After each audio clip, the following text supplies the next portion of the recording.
Con ustedes, el pastor y evangelista Gavis Joel Bermúdez. La palabra que iluminará tu vida. Muy buenos días para todos. Les bendigo poderosamente y espero que se haya levantado muy bien, bendecidos y en victoria. Les saluda a su pastor y evangelista Gavis Joel Bermúdez y agradezco a Dios por la oportunidad que me da nuevamente de poder estar con ustedes. Hoy es jueves de aguas profundas y como siempre estaremos tocando temas profundos de la palabra de Dios. Allí donde estaremos extrayendo grandes perlas para nuestra gran edificación, donde estaremos vagando mar adentro. Por eso es muy importante que usted tome nota de lo que vamos a hablar hoy. Que esté muy atento, que no se deje distraer por nada. Así que sin más preámbulo, Espíritu Santo de Dios, trae sabiduría y conocimiento a todo aquel que va a escuchar estas palabras. En el poderoso nombre de Cristo Jesús, amén y amén. Vamos a la palabra. Hechos 23 del verso 6 en adelante. Entonces Pablo, notando que una parte era de saduceos y otra de fariseos, alzó la voz en el concilio: varones hermanos, yo soy fariseo, hijo de fariseos. Acerca de la esperanza y de la resurrección de los muertos se me juzga. Cuando dijo esto, se produjo disensión entre los fariseos y saduceos, y la asamblea se dividió, porque los saduceos dicen que no hay resurrección, ni ángel, ni espíritu, pero los fariseos afirman estas cosas. Bendita la palabra de nuestro Padre Dios, porque siempre es digna de ser escuchada. Podemos notar que en la antigüedad habían dos grupos religiosos. Uno eran los fariseos y otros los saduceos. Pero aunque estos contrariaban en muchas cosas con nuestro Señor Jesucristo, había algo que los dividía, y era que los saduceos no creían ni en la resurrección de los muertos, ni en ángeles, ni espíritu, mientras que los fariseos sí afirmaban estas cosas. Digamos de alguna manera que estos fariseos eran estudiosos de la ley y habían entendido estas cosas elementales en la palabra de Dios. Aunque los saduceos eran un grupo religioso más mezclado con la élite política y que aún no tenía claro ni creía en la resurrección. Pues este tema es tan importante y por eso sé que el Señor lo ha traído a mi mente, a mi corazón, para poderlo tocar. Porque siempre hemos mencionado que toda la palabra de Dios fue inspirada para nosotros. Y aquellas cosas que se hablaban en la antigüedad también son importantes para nosotros. Porque aunque parezca mentira, hoy hay muchas personas, sectas religiosas, que no creen en la resurrección. Y si no se cree en la resurrección, todo el plan de salvación pierde validez. Por eso vamos a estar meditando en algunos versos sobre la resurrección. De hecho, la palabra nos habla de 7 resurrecciones. Y ese es el título del mensaje de hoy. Las 7 resurrecciones. No sé si alguno ha escuchado sobre este tema, y si no, estoy seguro que al Padre le ha placido que usted conozca sobre esta gran realidad. Vamos a comenzar meditando en la primera carta de los Corintios, capítulo 15, verso 12 en adelante. Esta cita es fundamental para dar preámbulo al tema que hoy estaremos meditando. Dice: pero si se predica de Cristo, que resucitó de los muertos, ¿cómo dicen algunos entre vosotros que no hay resurrección de los muertos? Porque si no hay resurrección de muertos, tampoco Cristo resucitó. Y si Cristo no resucitó, vana es entonces nuestra predicación, vana es también vuestra fe. Indudablemente la doctrina de la resurrección de Cristo es una doctrina importante, central, sobre la que descansa toda la fe y la esperanza del cristiano. Como acabó de exponer esta carta, enviada por Pablo para despejar todas estas dudas, hacer una interrogante y confrontarlos. Si nosotros como cristianos hoy no entendemos este asunto, aún no estamos claros en nuestra fe, en el propósito de Dios con nosotros, con la humanidad. Por eso siempre lo he dicho, el gran fundamento de la iglesia cristiana es el arrepentimiento, el perdón de pecado y la resurrección para una vida eterna. Estos fundamentos todo cristiano lo debe tener muy claro. Es necesario que podamos entender que para que haya una resurrección, primero hay que morir. En la misma carta que estamos meditando, primera carta de Corintios, capítulo 15, vamos ahora al verso 20 y 24, que ahí nos va despejando un poco más y aclarando el panorama. Dice: mas ahora Cristo ha resucitado de los muertos, primicia de los que durmieron es hecho, porque por cuanto la muerte entró por un hombre, también por un hombre la resurrección de los muertos. Porque así como en Adán todos mueren, también en Cristo todos serán vivificados, pero cada uno en su debido orden. Preste mucha atención. Cristo, la primicia, luego los que son de Cristo, en su venida, luego el fin. Cuando entregue el reino al Dios y Padre, cuando haya suprimido todo dominio, toda autoridad y potencia. Note muy bien que este verso nos aclaró lo que mencionábamos al principio sobre las 7 resurrecciones. Note usted que Cristo ha resucitado de los muertos, pero hay un detalle muy importante que no se puede pasar por alto. Primicias. Note que es en plural, o sea, primicias de los resucitados. Y luego nos los presenta en un orden y nos presenta a Cristo como primogénito de resurrección. Luego las primicias, luego los que son de Cristo en su venida y luego el fin. Ahora es necesario entender que muchas de estas resurrecciones son para vida, pero hay una resurrección para muerte y condena eterna. Entonces vamos a hablar sobre la primera resurrección, la de nuestro Señor Jesucristo como primicia entre los muertos. Vamos a primero a leer un pasaje profético que está en Salmo 16, verso 9. Dice: se alegró por tanto mi corazón y se gozó mi alma. Mi carne también reposará confiadamente, porque no dejarás mi alma en el Seol, ni permitirás que tu santo vea corrupción. Ahí este salmo estaba hablando proféticamente de un evento que iba a suceder luego que nuestro Señor Jesucristo muriera en la cruz del Calvario. Y era que iba a ser levantado de entre los muertos como primogénito de resurrección. Porque es necesario aclarar que todo este favor de la resurrección proviene a través de nuestro Señor Jesucristo. Y más adelante estaremos explicando por qué esta razón. Vamos a Apocalipsis capítulo 1, verso 5 en adelante. Y de Jesucristo el testigo fiel, el primogénito de los muertos y el soberano de los reyes de la tierra, al que nos amó y nos lavó de nuestros pecados con su sangre, y nos hizo reyes y sacerdotes para Dios, su Padre. A Él sea la gloria e imperio por los siglos de los siglos. Amén. Esta palabra nos acaba de confirmar que nuestro Señor Jesucristo es el primogénito de resurrección, que Él murió para pagar nuestros pecados en la cruz. La palabra nos dice que murió, pero que también resucitó.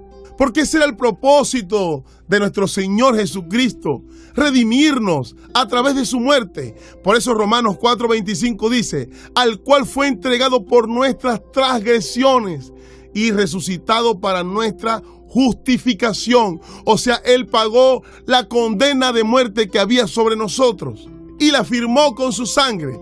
Es como si alguien tiene un cheque y está sin firma, es inválido. Por eso es necesario firmarlo. De esta manera hizo nuestro Señor Jesucristo para con nosotros. Vamos a ir nuevamente a la primera carta de Corintios capítulo 15, pero ahora en el verso 1. Con este verso estaremos concretando lo que ya hemos hablado. Dice: además os declaro, hermanos, el evangelio que os he predicado, el cual también recibiste, en el cual también perseveráis, por el cual asimismo si retenéis la palabra que os he predicado, sois salvo, si no creísteis en vano. Porque primeramente os he enseñado lo que asimismo recibí, que Cristo murió por nuestros pecados, conforme a las Escrituras, y que fue sepultado, y que resucitó el tercer día, conforme a las Escrituras. Ahora, con respecto a todo esto, hay muchas personas que se proclaman ser evangélicos, cristianos, y aún no han comprendido estas cosas. Porque si nos llamamos evangélicos, que significa proclamar las buenas nuevas de salvación, muchas veces no cumplen esta demanda.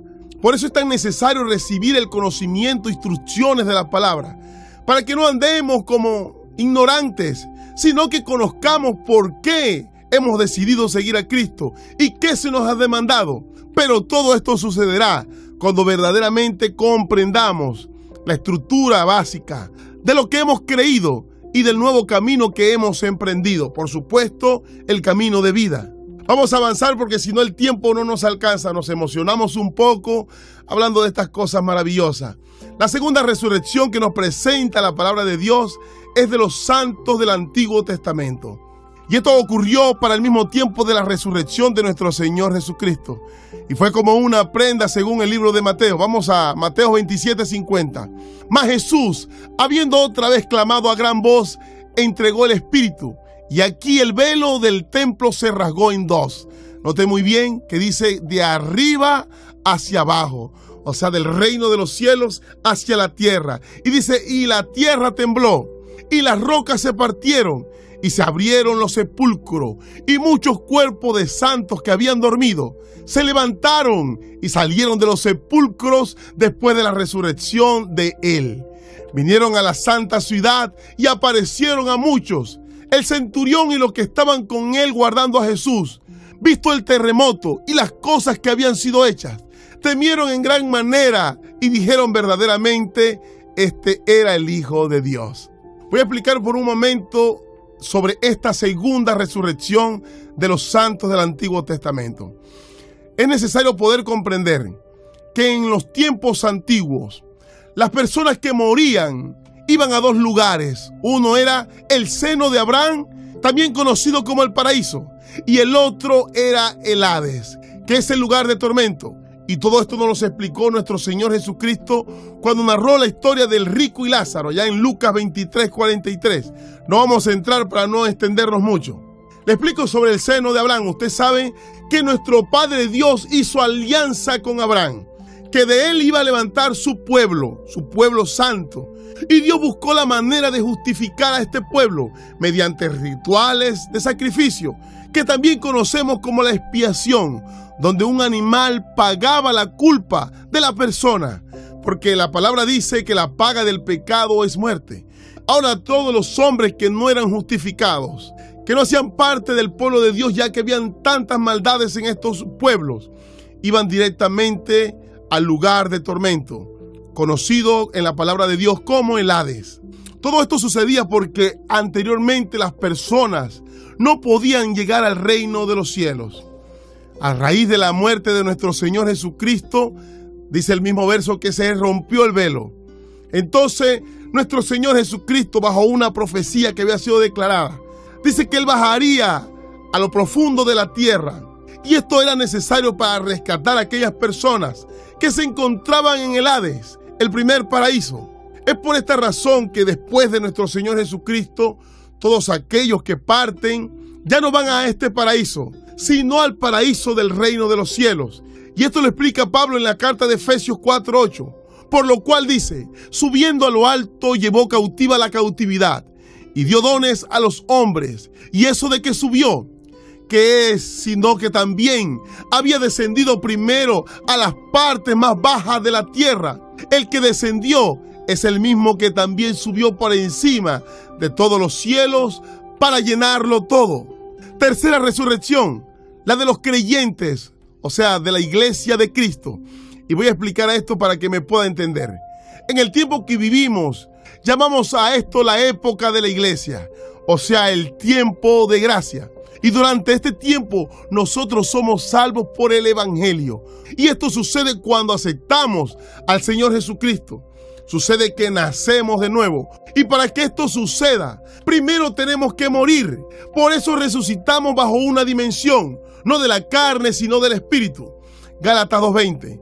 Con Cristo estoy juntamente crucificado. Ya no vivo yo, mas vive Cristo en mí. Y lo que ahora vivo en la carne, lo vivo en la fe del Hijo de Dios, el cual me amó y se entregó a sí mismo por mí.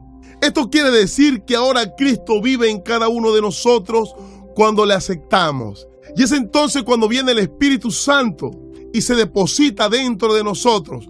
Por eso la palabra dice que nosotros llegamos a ser templo del Espíritu Santo. Antes estábamos muertos, pero ahora estoy vivo gracias a aquel que me rescató. Juan 5:21. Porque como el Padre levanta a los muertos y les da vida, así también el Hijo a los que quiere da vida. De cierto os digo, El que oye mi palabra y cree en el que me envió, tiene vida eterna y no vendrá condenación, mas ha pasado de muerte a vida. Pero como les mencioné, para que haya este tipo de resurrección, primero tenemos que morir a la vida de pecado y nacer como un ser espiritual. Romanos 6:4. Porque somos sepultados juntamente con Él para muerte por el bautismo, a fin de que como Cristo resucitó de los muertos por la gloria del Padre, así también nosotros andemos en vida nueva. Porque si fuimos plantados juntamente con Él en la semejanza de su muerte, así también lo seremos en la resurrección. Sabiendo esto, que nuestro viejo hombre fue crucificado juntamente con Él, para que el cuerpo del pecado sea destruido, a fin de que no sirvamos más al pecado. Estoy seguro que con esta cita podemos aclarar cualquier tipo de duda, porque nos enfatizó todo lo que habíamos hablado. Pero ahora, como lo mencionábamos hace un rato, cuando nosotros morimos, nuestra alma sube al reino de los cielos, pero aún nuestro cuerpo continúa en la tierra, esperando el rapto de la iglesia, que es cuando desciende el alma, y es entonces cuando el cuerpo resucita y somos transformados en un cuerpo glorioso. Y es esto lo que conocemos como la resurrección de los santos del Nuevo Testamento, y es nuestra cuarta resurrección. Vamos a 1 Tesalonicenses 4:13. Habla ahí la venida del Señor. Tampoco queremos, hermanos, que ignoréis acerca de los que duermen, para que no os entristezcáis como los otros que no tienen esperanza. Porque si creemos que Jesús murió y resucitó, así también traerá Dios con Jesús a los que durmieron en Él. Ahora la carta de Filipenses nos redondea toda esta idea. Capítulo 3, verso 21. El cual transformará el cuerpo de la humillación nuestra, para que sea semejante al cuerpo de la gloria suya, por el poder con el cual puede también sujetar a sí mismo todas las cosas. Rápidamente, la resurrección de los santos de la tribulación. Según la palabra de Dios, dice que las personas que no fueron raptadas por el Señor Jesucristo, le tocará vivir cosas difíciles. Comenzará el imperio del anticristo, donde él va a exigir fidelidad absoluta. Y todos tienen que ser sellados como pertenencia de él. Y las personas tendrán que tomar una difícil decisión: seguir al anticristo para no sufrir las duras persecuciones, pero nunca serán salvos, o buscar a Jesús, negarse a ser sellados por el anticristo, pero esto les costará un precio elevadamente alto. O sea, en esta tribulación, la salvación será diferente y bajo otras condiciones. ¿Cómo así? Hoy nosotros somos salvos a través de la fe en la sangre derramada por Cristo. Pero en la tribulación, si alguien quiere ser salvo, la Biblia dice que ellos tienen que ser mártires, o sea, serán salvos por derramar su propia sangre. Y vi tronos, y se sentaron sobre ellos los que recibieron facultad de juzgar. Y vi las almas de los decapitados por causa del testimonio de Jesús y por la palabra de Dios, los que no habían adorado a la bestia ni a su imagen, que no recibieron la marca en su frente ni en su mano. Y vivieron y reinaron con Cristo 1000 años. O sea que estas personas les tocará resistir duramente, y por causa de esto tendrán que morir. Por eso la palabra habla de la resurrección de los que mueren en la tribulación. Como un consejo, lo mejor es poder irnos en la primera cochada, como dicen por ahí, porque es mucho más fácil. Somos justificados a través de la sangre de Cristo por creer y llevar una vida correcta conforme a la voluntad de Dios. En esta época será muy difícil aquellas personas que se puedan resistir a no ser marcados. Nadie podrá vender ni comprar si no tiene este sello. Pasamos a la sexta resurrección, que es la resurrección de Israel. Voy a explicar también para que podamos entender de qué se trata esta resurrección. Esto se refiere a la resurrección de una nación que tiene que existir para que Jesús pueda regresar y gobernar sobre ella 1000 años. Y esta es Israel.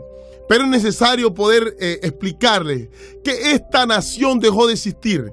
Fue destruida por completo allá en los años 70 después de Cristo. Esto fue a causa de los romanos. Pero en el año 1948 resucitaron nuevamente como nación. Pero para cumplir todas estas demandas como nación, tenían que tener una capital. Y hace poco, en el 2018, el presidente Trump nombró a Jerusalén como capital de Israel. Pasaron exactamente 70 años, si usted quiere, tome allá la cuenta.